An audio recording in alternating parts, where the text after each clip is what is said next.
अनुप्रिया पटेल ने अयोध्या में दिखाई सियासी ताकत, कार्यकर्ताओं को दिया गया जीत का मंत्र। अपना दल यश के स्थापना दिवस समारोह में केंद्रीय मंत्री अनुप्रिया पटेल ने भरी हुंकार। राजपूत पैलेस के मैदान में दिखाई सियासी ताकत। उत्तर प्रदेश में 70 से अधिक सीट जीतने के लिए कार्यकर्ताओं को दिया जीत का मंत्र। अनुप्रिया पटेल को सुनने के लिए मैदान में मौजूद रही भारी भीड़। नमस्कार, आप देख रहे हैं अयोध्या की आवाज़। अयोध्या जनपद में अनुप्रिया पटेल का बयान आज उत्तर प्रदेश में तीसरी बड़ी पार्टी बनकर उभरे हैं। सामाजिक न्याय का एजेंडा हमारे दिल के करीब है। हम इसको लेकर कोई दिखावे की राजनीति नहीं करते हैं। सामाजिक न्याय के जो भी विषय समय समय पर आए हैं उसे राज्यों की विधानसभा से लेकर देश के सांसद तक उठाने का काम किया है। आज जिस मसले की पूरे देश में चर्चा हो रही है, जाति जनगणना को लेकर अपना दल ने अपने गठन के समय से लेकर इस विषय को उठाया है। जातीय जनगणना को लेकर समाजवादी पर बरसी अनुप्रिया पटेल। कहा, उत्तर प्रदेश में कई बार सपा की सरकार रही है, सपा ने क्यों नहीं कराई जातीय जनगणना। आज आप उत्तर प्रदेश की सत्ता से बाहर हैं, तब आपको जातीय जनगणना याद आ रही है।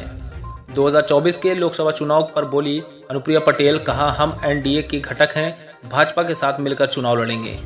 एनडीए को पिछले 2 चुनाव में सबसे ज़्यादा मजबूती मिली है। इस बार भी हमारा लक्ष्य है कि प्रदेश में 70 सीट के पार जाएं। अपना दल हर मोर्चा पर अपना संगठन मजबूत कर रहा है। सीटों के बंटवारे को लेकर बोली अनुप्रिया पटेल। कहा, सीटों के बंटवारे पर अभी चर्चा नहीं हुई है, समय आने पर सीटों की बात भी की जाएगी। पार्टी की स्थापना दिवस समारोह में प्रदेश के कैबिनेट मंत्री और अनुप्रिया पटेल के पति आशीष पटेल भी मौजूद रहे। स्थापना दिवस समारोह कार्यक्रम में जिले के अन्य कार्यकर्ताओं के अलावा गोसाईगंज विधानसभा क्षेत्र के प्रमोद सिंह ने सैकड़ों 4 पहिया वाहनों के साथ हजारों की भीड़ के साथ शिरकत किया। अनुप्रिया पटेल और आशीष पटेल ने अयोध्या की जनता को धन्यवाद दिया। देखें ये खास खबर। वीडियो को लाइक, शेयर और चैनल को सब्सक्राइब जरूर करें। धन्यवाद।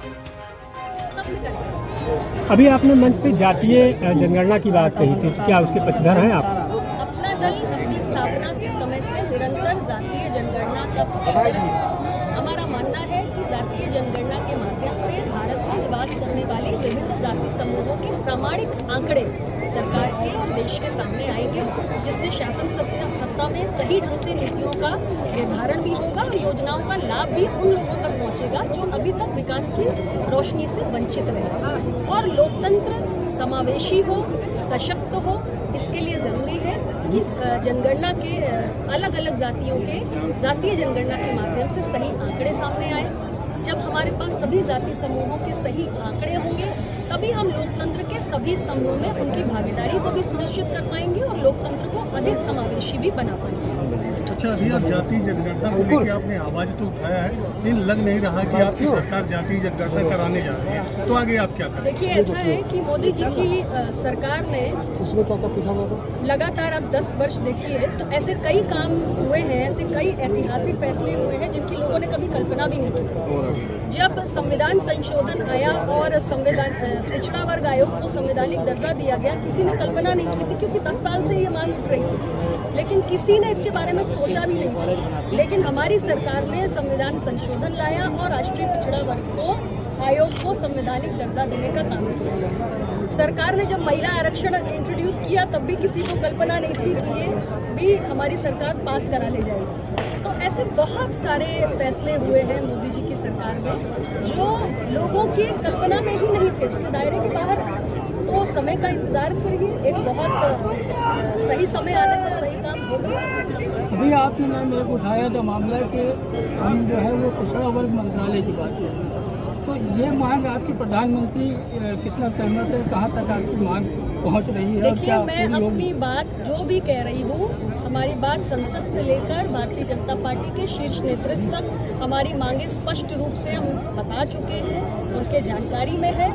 कुछ मसलों का समाधान भी हुआ। मैंने आपको एक उदाहरण भी दिया कि नीट में ओबीसी आरक्षण का मसला मैंने प्रधानमंत्री जी के सामने उठाया था, उसका समाधान हुआ।